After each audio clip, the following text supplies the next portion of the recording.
Pernahkah anak-anak masuk dalam suatu ruangan lalu harus berbicara di depan umum? Nah, kali ini kita akan belajar pelajaran bahasa Indonesia tentang berpidato untuk berbagai keperluan. Apa ya artinya berpidato? Nanti kita akan pelajari selengkapnya di pelajaran 2.1. Tujuan pembelajarannya supaya anak-anak dapat memahami isi pidato dan anak-anak dapat berpidato di depan kelas. Sudah siap? Yuk kita langsung mulai belajar pelajaran kali ini. Pidato itu artinya adalah kegiatan menyampaikan sesuatu secara lisan di depan banyak orang dengan menggunakan bahasa resmi. Pidato memiliki tujuan anak-anak. Yang pertama adalah untuk menyampaikan informasi, lalu juga untuk meyakinkan pendengarnya terhadap sesuatu hal, lalu berikutnya untuk memberikan ajakan terhadap suatu hal. Nah, sebelum berpidato, kita harus mempersiapkan beberapa hal. Yaitu adalah menentukan topik, berikutnya menentukan maksud pidato, menulis naskah pidato, serta berlatih pidato. Nah, kita masuk dulu ke dalam teks naskah pidato yang terdiri dari satu pembuka. Pembuka isinya adalah salam, ucapan terima kasih, dan rasa syukur. Berikutnya isi, berisi tentang materi yang akan disampaikan kepada pendengar. Lalu penutup, isinya adalah kesimpulan dari pidato, saran, harapan, doa, dan salam penutup. Mari kita lanjutkan dengan ciri-ciri umum dari pidato.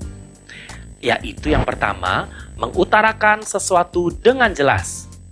Disampaikan secara lisan, ditujukan kepada sekelompok orang. Sekarang kita lihat sama-sama contoh pidato ya. Contoh pidato mengajak kerja bakti. Kita mulai dari pembuka pidato terlebih dahulu. Selamat sore Bapak dan Ibu sekalian. Pada kesempatan ini perkenankan saya berbicara tentang kesehatan di lingkungan rumah kita.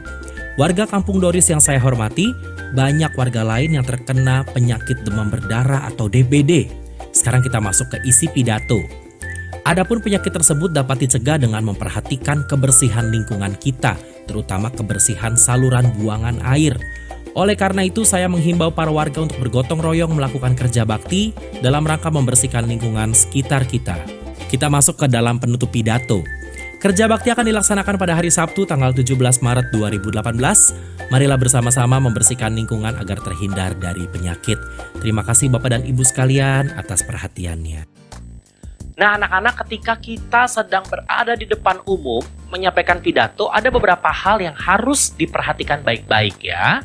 Yaitu yang pertama, hindari sikap dan gerak yang berlebihan. Berikutnya, memberikan perhatian seluruhnya kepada pendengar.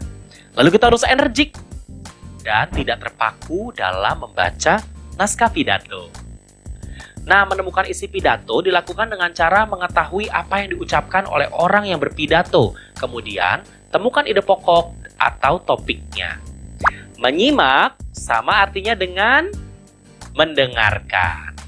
Nah, ketika kita mendengarkan pidato, kita harus mendengarkan dengan penuh perhatian.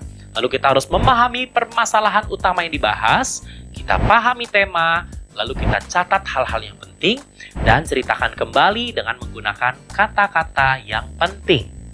Nah, sudah mengerti kan bagaimana cara membuat pidato dan bagaimana cara berpidato di depan umum? Sekarang anak-anak kerjakan kembali latihan yang ada dalam buku kegiatan. Kita bertemu lagi dalam pelajaran berikutnya. Sampai jumpa.